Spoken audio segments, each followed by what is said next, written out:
Hello students, how are you? I hope all of you will fine. Students, today I am going to teach you class 7th chapter 3rd heat. Students, in this video we will cover some terms in which first is heat, second temperature, third thermometer and its type, transfer of heat, what is conductor and insulator, what is sea breeze and land breeze. Okay, तो आइए start करते हैं आज के इस session को। पूरी video को बहुत ध्यान से देखिएगा, क्योंकि अगर आप पूरी वीडियो को ध्यान से नहीं देखेंगे तो आपको कॉन्सेप्ट समझ में नहीं आएगा। तो आइए स्टार्ट करते हैं। First term is a heat. तो आइए जानते हैं व्हाट इज़ हीट। तो heat is a form of energy. Heat जो है एनर्जी का एक फॉर्म है। ओके, हीट जो है एनर्जी का एक फॉर्म है। Heat is a form of energy. Heat जो है एनर्जी का एक फॉर्म है which makes any object hot और कोल्ड। जो ये बताता है कि कोई भी ऑब्जेक्ट कितना हॉट या कोल्ड है, उसको हम बोलते हैं heat. It is measured in joules. इसको किस में मेज़र किया जाता है? जूल्स में। Joule is the measuring unit of heat. Joule heat के मेज़रमेंट की यूनिट है। Second term is temperature. Temperature क्या होता है उसको देखते हैं। तो temperature is a measuring unit.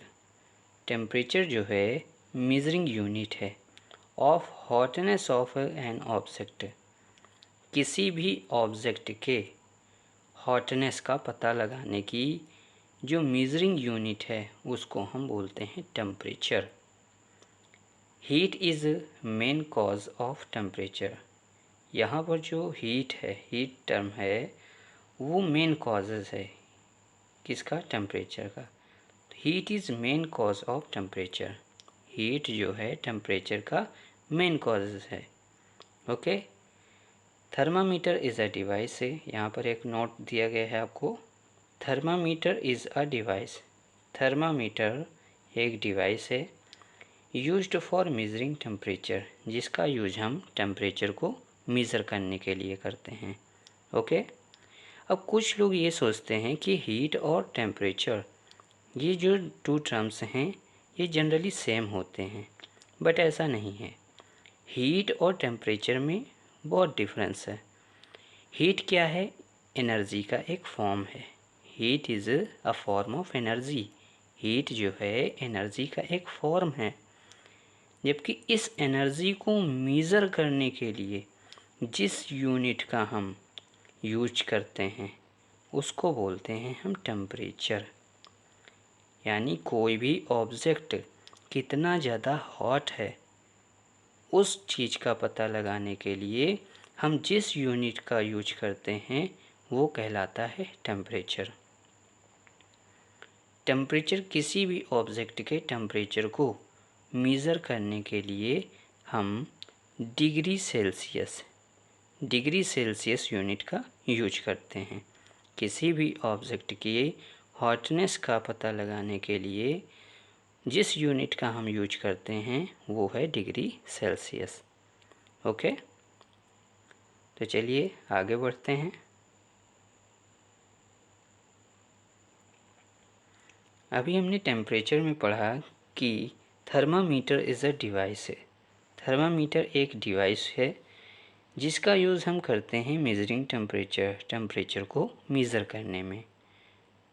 Okay, तो thermometer is a device for measuring temperature. Thermometer एक डिवाइस है जिसका यूज हम टेम्परेचर को मेज़र करने में करते हैं।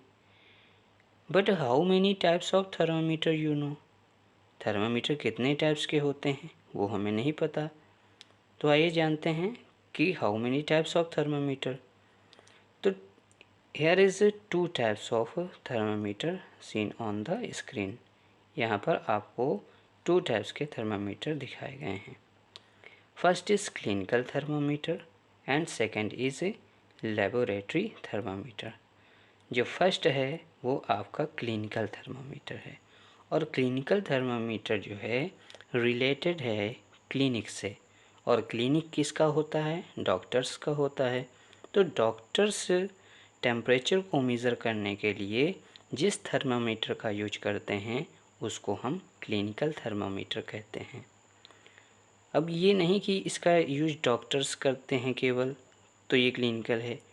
जनरली हमारे घरों में भी जब किसी को फीवर आ जाता है तो टेम्परेचर को मेज़र करने के लिए इस डिवाइस का यूज करते हैं। सेकंड है लेबोरेटरी थर्मामीटर। लेबोरेटरी जो वर्ड है वो डिराइव्ड है लैब से, और लैब में यूज होने वाले थर्मामीटर को हम बोलते हैं लेबोरेटरी थर्मामीटर।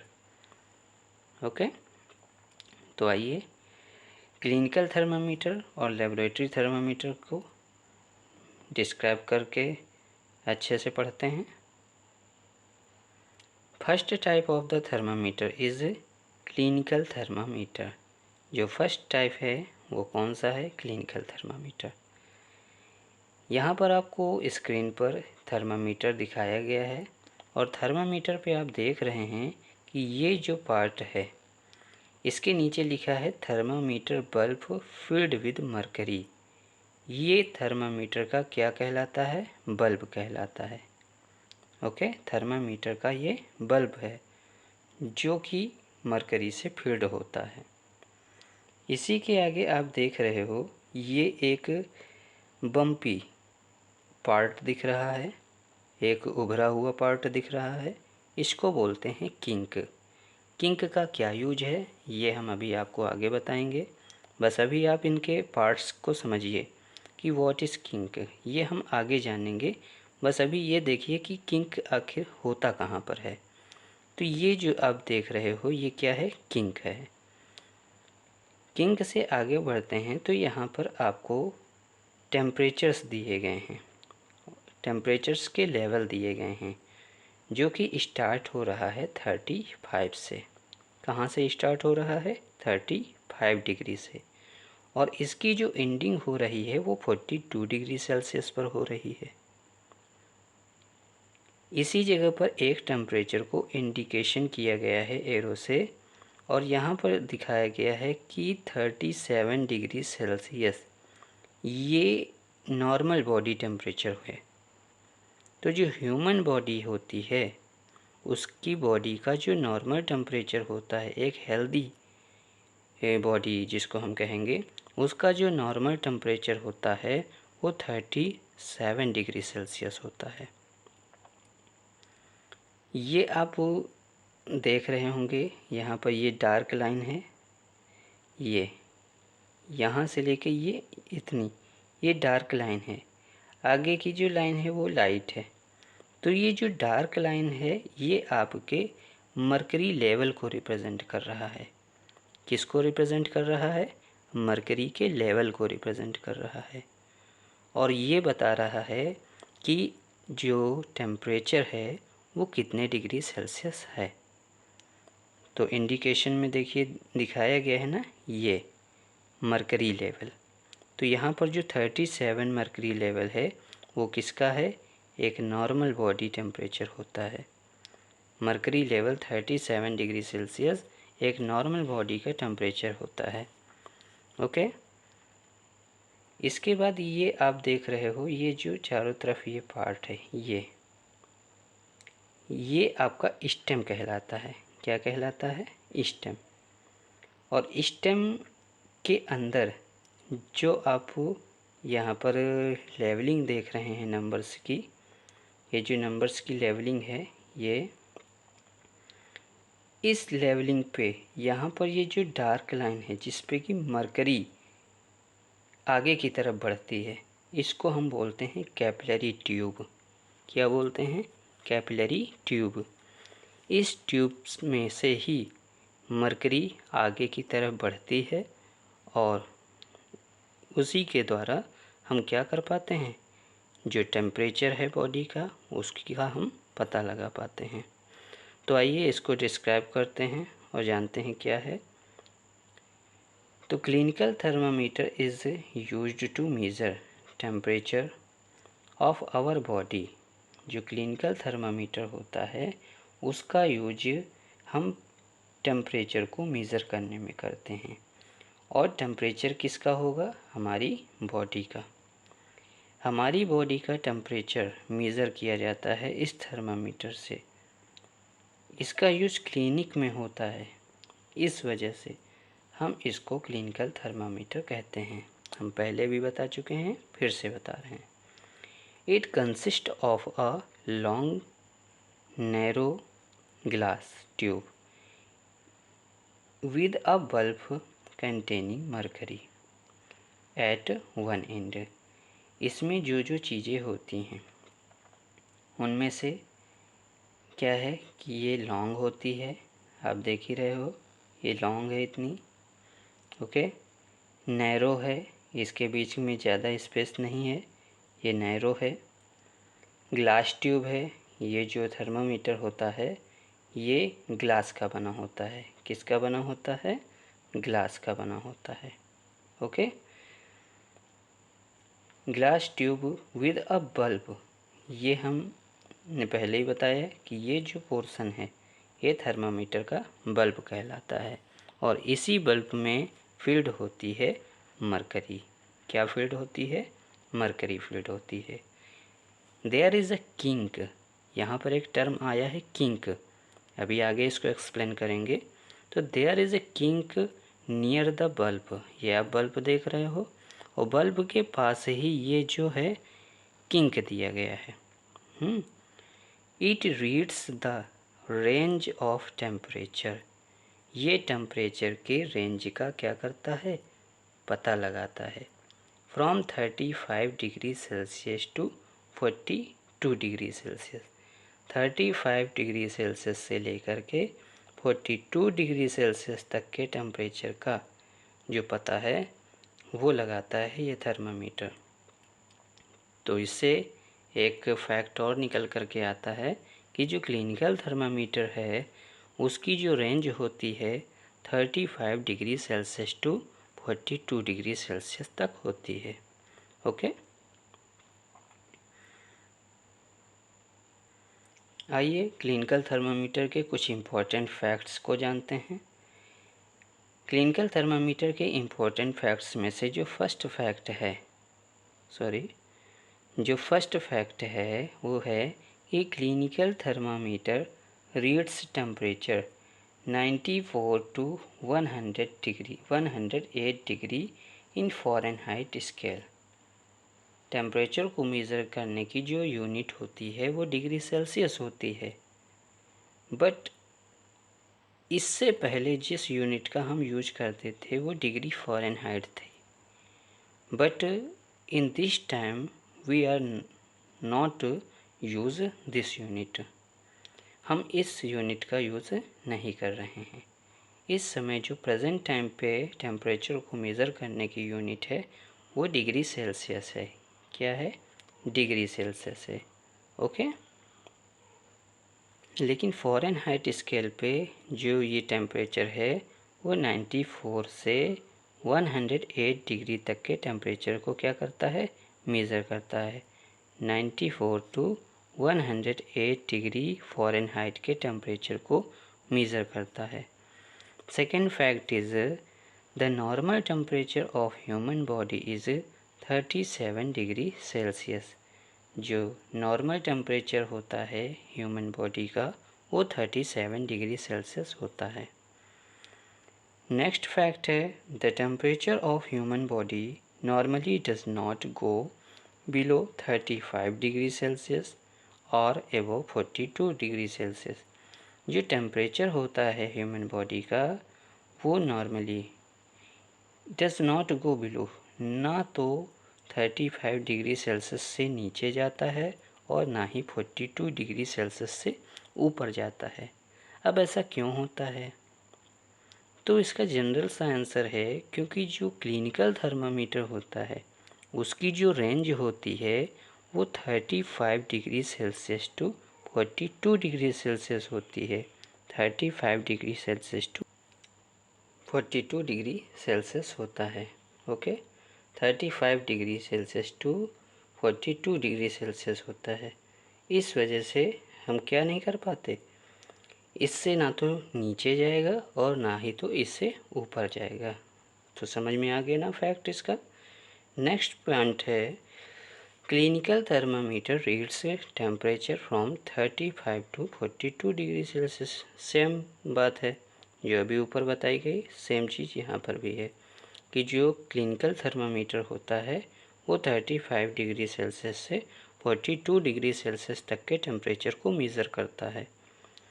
अब यहाँ पर हमने आपको स्टार्टिंग पे अभी बताया था कि किंक का हम यूज़ नेक्स्ट उसमें बताएंगे। तो देखिए किंक का जो मेन यूज़ होता है वो क्या है कि kink prevents mercury level from falling on its own. Okay, जो किंक होता है, किंक का जो मेन वर्क है वो ये है कि मर्करी लेवल को ये डाउन होने से रोकता है। मरकरी का जो लेवल है, ये जो मरकरी है इसके लेवल को डाउन होने से, गिरने से क्या करता है, रोकता है। तो ये मेन फंक्शन है किसका, किंक का। तो kink prevents mercury level from falling on its own. Okay, तो आपको इम्पोर्टेंट फैक्ट्स क्लिनिकल थर्मामीटर के समझ में आ गए होंगे। चलिए बढ़ते हैं नेक्स्ट टॉपिक की तरफ। अब यहाँ पर प्रिकॉशंस की बात करते हैं। प्रिकॉशंस से हमें क्या क्या रखने चाहिए। तो precautions to be observe while using clinical thermometer. जब हम क्लिनिकल थर्मामीटर का यूज करेंगे उस समय हमें किन किन बातों का ध्यान रखना है। तो फर्स्ट है thermometer should washed before and after use with antiseptic solution. Thermometer का जो यूज़ है करने से पहले हमको और थर्मामीटर का यूज करने के बाद हमें थर्मामीटर को एंटीसेप्टिक सॉल्यूशन से क्या करना चाहिए, धुलना चाहिए।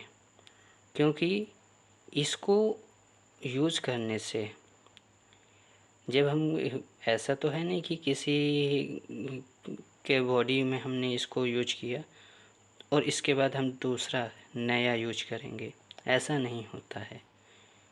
सेम थर्मामीटर का यूज हम कई लोगों के साथ कर सकते हैं, लेकिन ध्यान रहे कि उसको साफ़ रखने की जिम्मेदारी आपकी होनी चाहिए और उसको साफ़ करने के लिए आपको एंटीसेप्टिक सॉल्यूशन से उसको क्या करना है, धुलना है, वॉश करना है, यूज करने से पहले और यूज करने के बाद भी। सेकेंड प्रिकॉशंस आपको ध्यान में रखना है, ensure that before the use of mercury level below 35 degree Celsius. आपको यूज करने से पहले ये ध्यान देना है कि जो मर्करी का लेवल है वो 35 डिग्री से नीचे है या नहीं। अगर ऐसा नहीं है तो आप इसको एक जर्क दे सकते हैं। जर्क मीन्स आप इसको हल्का सा फिंगर से क्या कर सकते हैं, जर्क देंगे। और जर्क देने से क्या होगा कि जो मरकरी का लेवल होगा वो डाउन हो जाएगा और डाउन होगा तो वो 35 डिग्री सेल्सियस से बिलो होगा और बिलो हो जाएगा तब आप इसको क्या करेंगे, यूज कर लेंगे। ऑलवेज प्लेस द बल्ब, हमेशा जो इसका बल्ब है उसको आपको कहाँ रखना है, अंडर योर टंग, अपनी जीभ के नीचे। जीभ के नीचे आपको इस थर्मामीटर के बल्ब को रखना है, तभी आप सही और एग्जैक्ट रीडिंग को पा सकेंगे। Avoid keeping the thermometer in the sun or near the flame, it may break.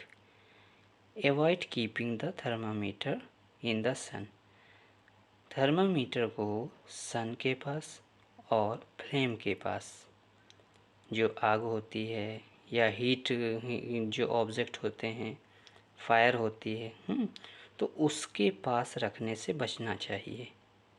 क्यों, बिकॉज इट में ब्रेक, ये क्या हो सकता है, टूट सकता है। और जब टूट जाएगा तो आपके वो किसी काम का रहेगा क्या, बिल्कुल नहीं रहेगा। तो इसलिए हमें क्या करना है कि थर्मामीटर को सन या फ्लेम की हीट से दूर रखना है। तो ये कुछ प्रिकॉशंस थे क्लिनिकल थर्मामीटर के। तो आपको क्लिनिकल थर्मामीटर का कॉन्सेप्ट पूरा समझ में आ गया है। ओके, आइए बढ़ते हैं नेक्स्ट थर्मामीटर पर। और सेकंड जो थर्मामीटर है वो है लेबोरेटरी थर्मामीटर। लेबोरेटरी थर्मामीटर्स का जो डायग्राम है वो यहाँ पर दिया गया है, इसको भी पहले समझते हैं। यहाँ पर भी आप देख रहे हो कि ये जो है ये बल्ब है, और बल्ब में क्या फील्ड है, मरकरी फील्ड है। अब लेबोरेटरी थर्मामीटर और क्लिनिकल थर्मामीटर में जो आप डिफरेंस देख रहे हैं वो इसके मेजरिंग लेवल का, और साथ ही यहाँ पर जो लेबोरेटरी थर्मामीटर है उसमें किंक प्रेजेंट नहीं है, जो कि क्लिनिकल थर्मामीटर में पाई जाती है। लेबोरेटरी थर्मामीटर में किंक नहीं पाई जाती है। क्लिनिकल थर्मामीटर की जो लेवलिंग होती थी वो 35 डिग्री सेल्सियस से लेकर के 42 डिग्री सेल्सियस तक होती थी। बट लेबोरेटरी थर्मामीटर की जो लेवलिंग है वो -10 से लेकर के 110 डिग्री सेल्सियस तक होती है। तो इसका जो स्केल है, मेजरिंग स्केल है लेबोरेटरी थर्मामीटर का, -10 टू 110, -10 से लेकर के 110 डिग्री सेल्सियस तक होता है। ओके, तो आइए आगे इसको डिस्क्राइब करते हैं। Laboratory thermometer used to measure the temperature. जो लेबोरेटरी थर्मामीटर होता है उसका यूज़ हम टेम्परेचर को मेज़र करने में करते हैं। Of object other than our body, हमारी बॉडी के अलावा और भी किसी ऑब्जेक्ट की का अगर टेम्परेचर हमें मेज़र करना है तो उस टेम्परेचर को मेज़र करने के लिए हमें लेबोरेटरी थर्मामीटर का यूज करना होगा। It consists of a column of mercury, इसमें मरकरी का एक कॉलम होता है जो कि इनक्लोज्ड होता है इन अ ग्लास केसिंग।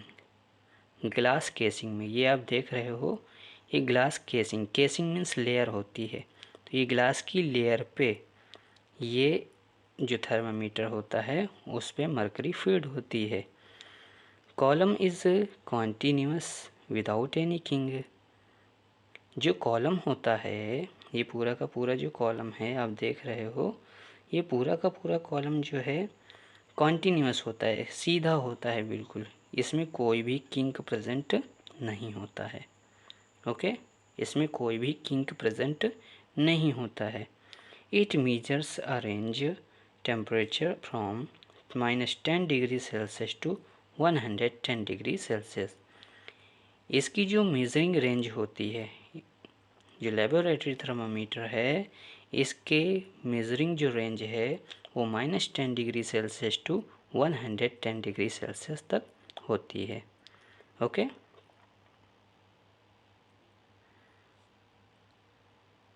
अब हमने जैसे क्लिनिकल थर्मामीटर के प्रिकॉशंस देखे थे, वैसे ही हमें लेबोरेटरी थर्मामीटर के प्रिकॉशंस को समझने होंगे कि इसका यूज करते वक्त हमको किन किन चीज़ों का ध्यान रखना है।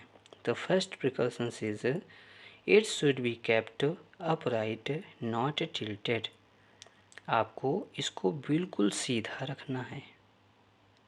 जब भी आप लेबोरेटरी थर्मामीटर का यूज करेंगे तो आपको इसे बिल्कुल सीधा रखना है।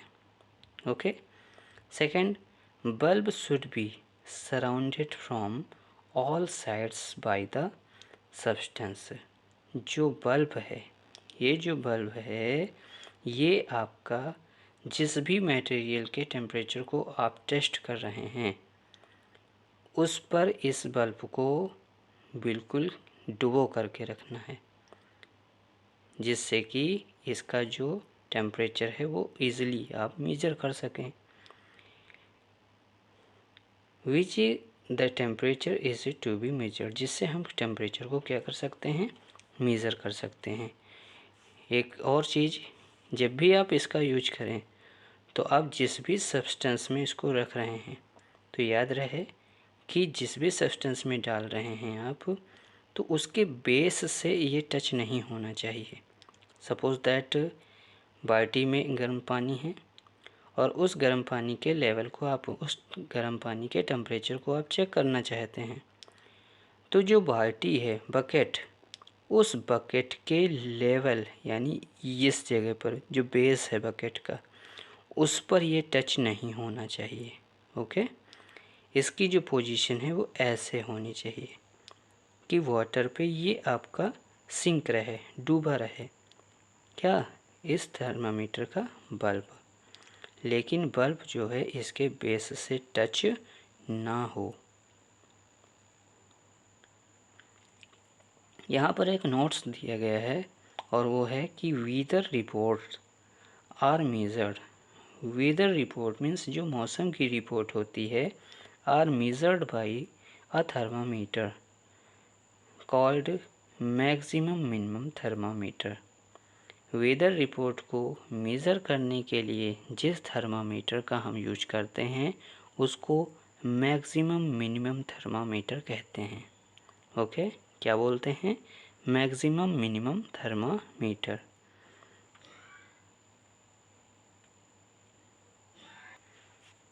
स्टार्टिंग से हम हीट और टेम्परेचर को पढ़ते चले आ रहे हैं। अब हम पढ़ेंगे कि ट्रांसफ़र ऑफ हीट कैसे होता है। हीट का जो ट्रांसफ़र है किसी भी ऑब्जेक्ट पर, वो कैसे होता है। तो आइए देखते हैं। The heat flows from a hotter object to a colder object.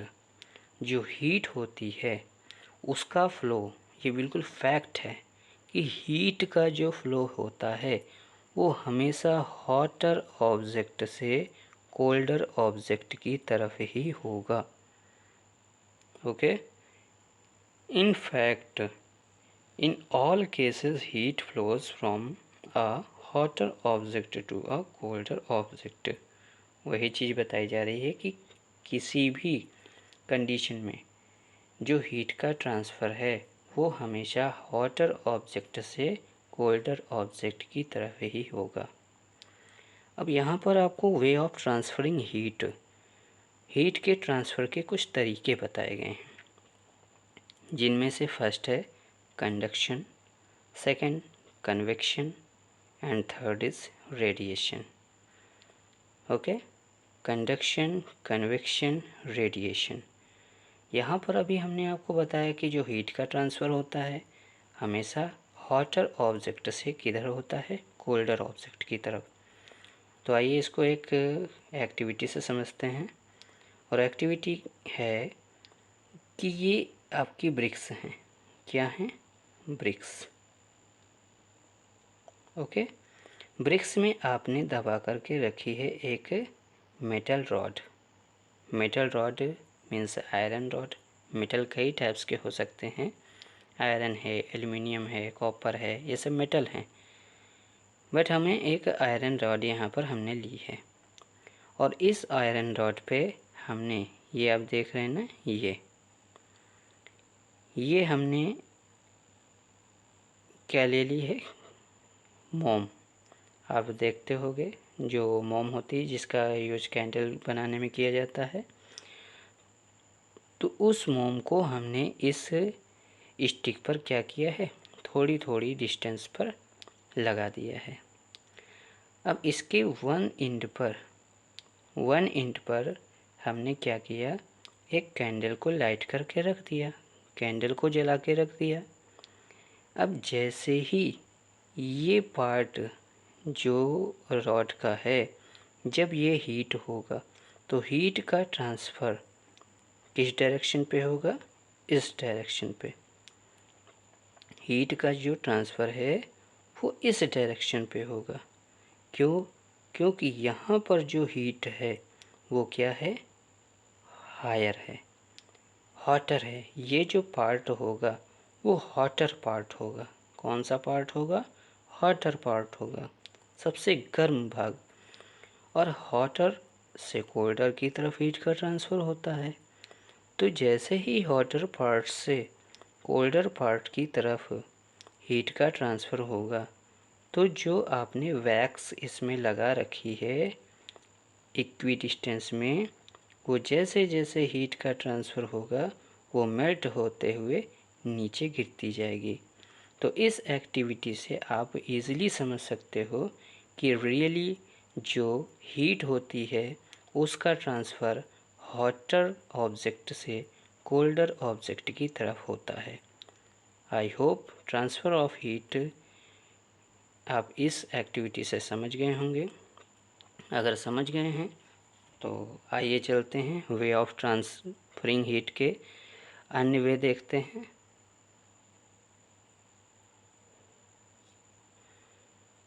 First way is conduction. जो फर्स्ट वे है हीट ट्रांसफ़र का वो है कंडक्शन। तो conduction is the process by which heat is transferred from the hotter end to the colder end of the object. Conduction वह process है जिसमें heat का जो ट्रांसफ़र होता है वो हॉटर ऑब्जेक्ट से कोल्डर ऑब्जेक्ट की तरफ होता है।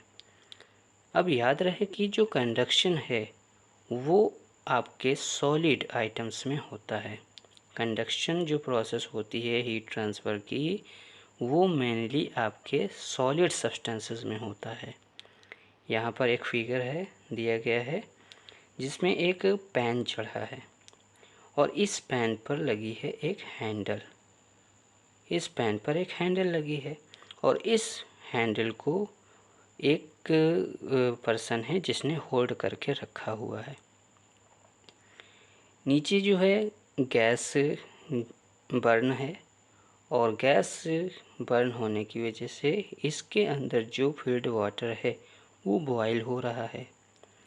तो बॉयल होने पर जो पैन है वो क्या हो जाएगी, हीट हो जाएगी। और पैन के साथ साथ जो इसका हैंडल है वो भी धीरे धीरे करके पूरे हैंडल को क्या कर लेगा, कवर कर लेगा। पैन जो है पूरे हैंडल को क्या कर लेगा, कवर कर लेगा। तो ये जो प्रोसेस है हीट ट्रांसफरिंग की वो कंडक्शन कहलाती है। क्या कहलाती है, कंडक्शन। कंडक्शन में क्या होता है कि ये सॉलिड मटेरियल पे इस टाइप से ट्रांसफ़र होता है हीट का, जिसमें कोई सॉलिड मटेरियल दूसरे सॉलिड मटेरियल के साथ अटैच होकर के अपनी हीट को उस पर धीरे धीरे करके क्या कर देता है, ट्रांसफ़र कर देता है। तो ट्रांसफरिंग ऑफ हीट की इस प्रोसेस को हम बोलते हैं कंडक्शन। ओके, आइए सेकंड उसमें चलते हैं। सेकंड क्या है, सेकंड है कन्वेक्शन। सेकंड वे है हीट ट्रांसफरिंग का कन्वेक्शन। ओके, तो कन्वेक्शन देखिए, तो जैसा कि अभी आपने देखा कि कंडक्शन जो प्रोसेस है, ओके, कंडक्शन जो प्रोसेस है वो किस में होता है, कंडक्शन जो प्रोसेस है वो किस में होता है, सॉलिड में होता है। अब सेम टाइप से यहाँ पर भी जो कन्वेक्शन है, कन्वेक्शन में जो हीट का ट्रांसफ़र होगा वो लिक्विड में होगा। किस में होगा, लिक्विड में होगा। तो इसको चलिए समझने से पहले हम आपको आपके किचन में ले चलते हैं। आपने कभी वाटर को बॉईल किया होगा, मिल्क को बॉईल किया है, तो मिल्क में आप इस प्रोसेस को ईज़िली नहीं देख सकते हैं, लेकिन वाटर में आप इजीली देख पाएंगे।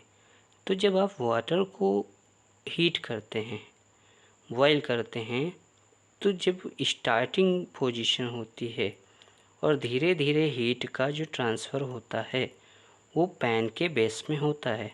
तो आपने देखा होगा कि बेस में सम स्मॉल ड्रॉपलेट्स एराइज होती हैं, कुछ छोटी छोटी सी बूंदें, जैसे कि आप यहाँ पर देख पा रहे हो। ये जो है यहाँ पर कुछ ड्रॉप्स दिखाई गई हैं, ये इन जगह पर। ये ड्रॉप्स करती क्या हैं, ये वाटर के मॉलिक्यूल्स हैं।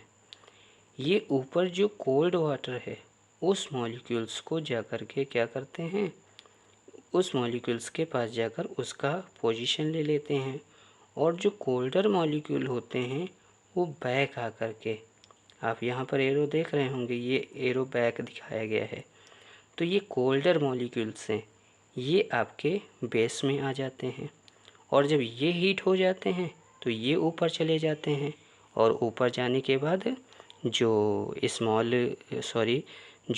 कोल्ड वाटर मॉलिक्यूल्स हैं वो अगेन फिर से इस तरह, तो इस टाइप से ये प्रोसेस क्या होती रहती है, चलती रहती है।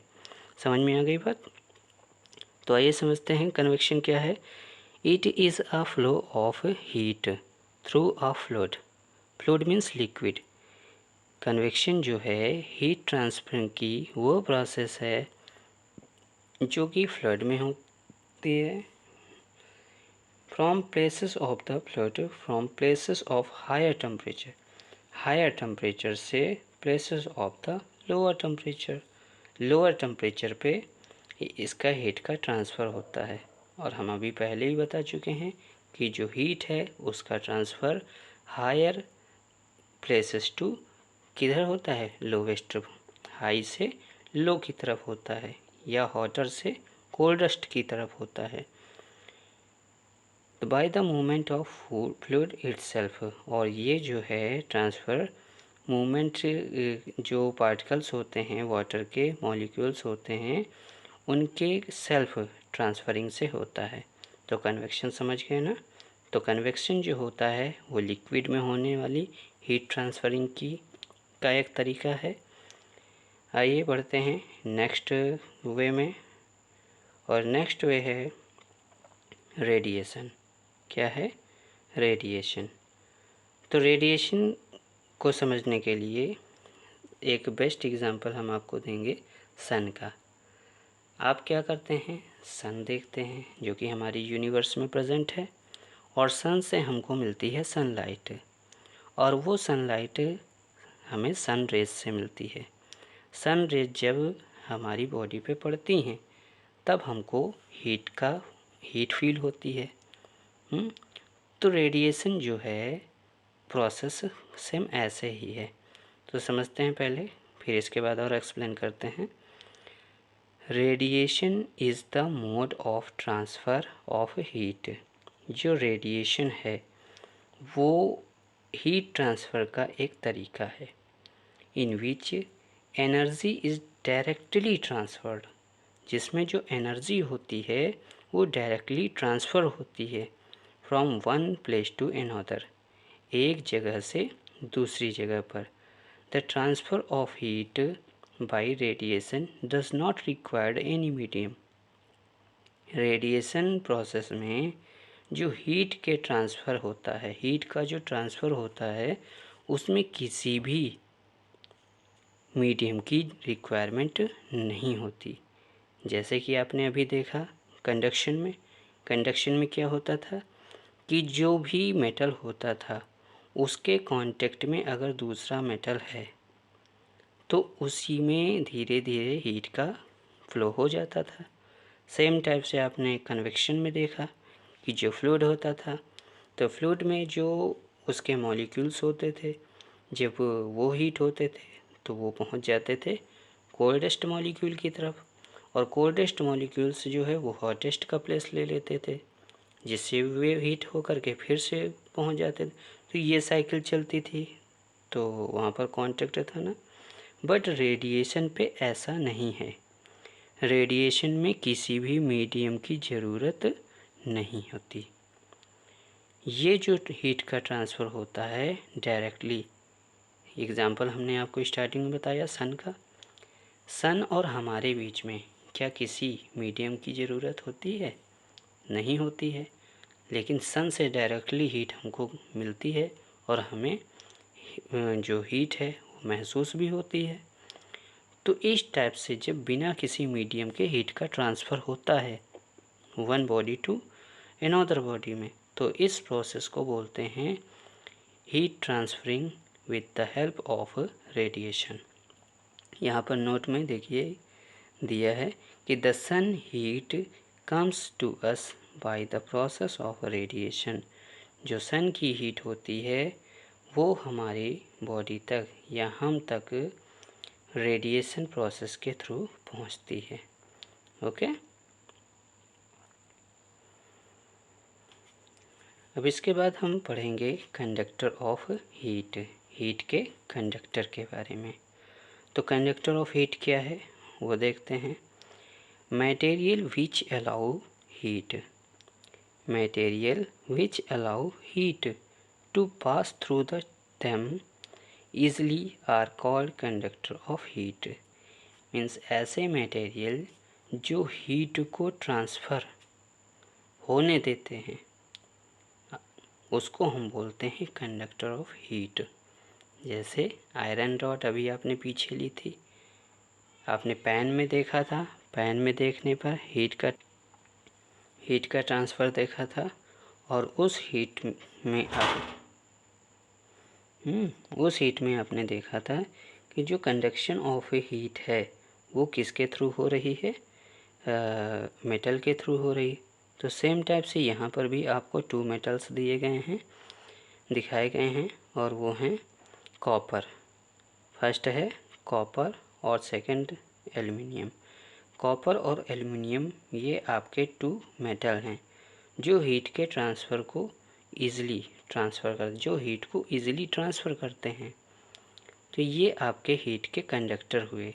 जो हीट का ट्रांसफ़र ईज़िली कर दे किसी भी ऑब्जेक्ट में, वो ऑब्जेक्ट आपका क्या कहलाता है, कंडक्टर ऑफ हीट। अब सेकंड है इंसुलेटर ऑफ हीट। तो इंसुलेटर ऑफ हीट क्या होते हैं? तो इंसुलेटर ऑफ हीट जस्ट इसका अपोजिट होता है। इंसुलेटर ऑफ हीट जो है वो जस्ट अपोजिट होता है किसका, कंडक्टर ऑफ हीट का। इसमें क्या होता है कि जो मटेरियल है डोंट अलाउ हीट, जो हीट को पास नहीं होने देता है ऑब्जेक्ट से, उसको बोलते हैं इंसुलेटर। इंसुलेटर को हम बैड कंडक्टर ऑफ हीट भी कहते हैं।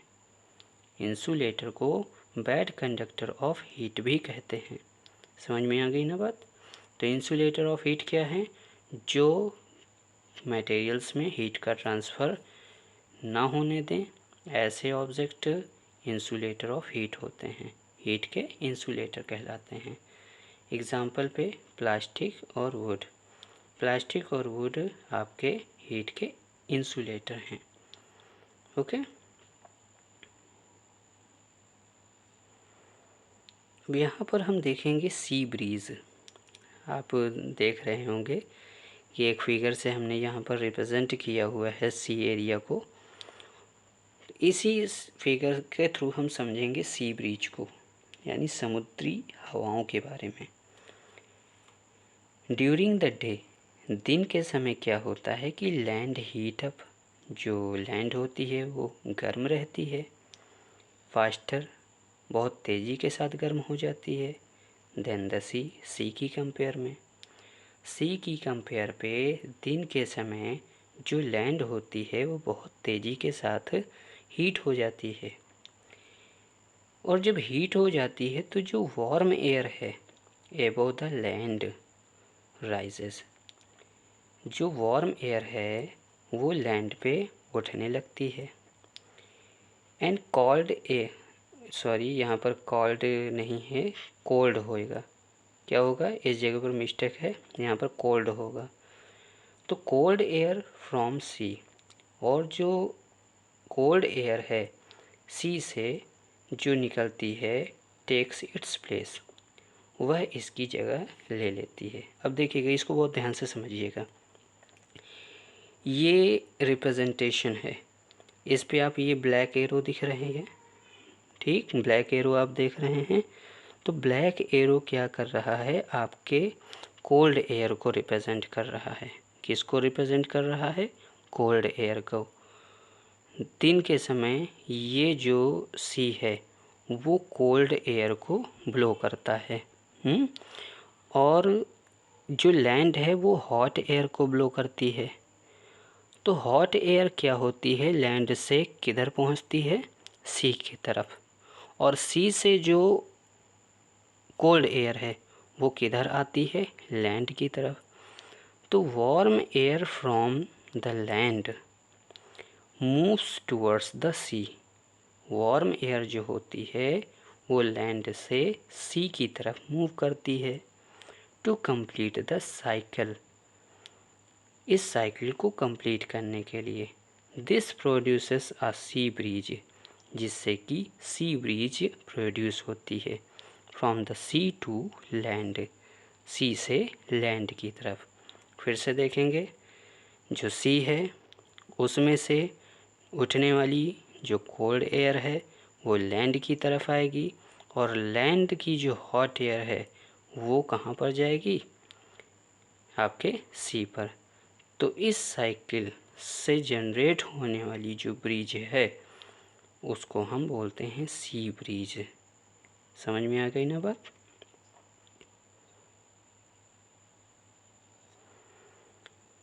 सी ब्रिज के बाद है लैंड ब्रिज। कौन सी ब्रिज है? Land bridge. अब यहाँ पर नाइट का रीजन दिया गया है, नाइट एरिया है, और नाइट में क्या है कि जो लैंड है वो कूल्स फास्टर, वो बहुत तेज़ी के साथ ठंडी हो जाती है। दिन में बहुत तेज़ी के साथ गर्म हो जाती थी, अब यहाँ पर रात में क्या है, बहुत तेज़ी के साथ ठंडी हो जाती है। किसकी कंपेयर में? सी के कंपेयर पे। तो जो वार्म एयर है एबोव द सी राइजेज, जो समुद्र से उठ रही है, जो समुद्र से गर्म हवाएं उठ रही हैं, वो अब क्या करेंगी? रिप्लेस्ड बाय कोल्डर एयर, वो कोल्डर एयर के द्वारा रिप्लेस कर दी जाएंगी फ्रॉम द लैंड, लैंड से। तब जा कर के जो ब्रिज प्रोड्यूस होगी वो लैंड ब्रिज होगी। समझ में आई बात? लैंड ब्रिज कब फॉर्म होगी?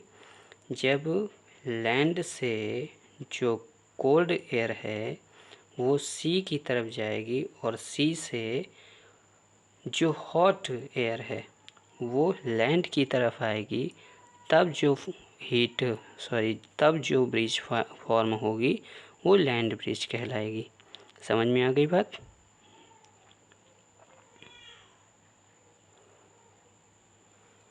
अब हॉट क्वेश्चंस है यहाँ पर।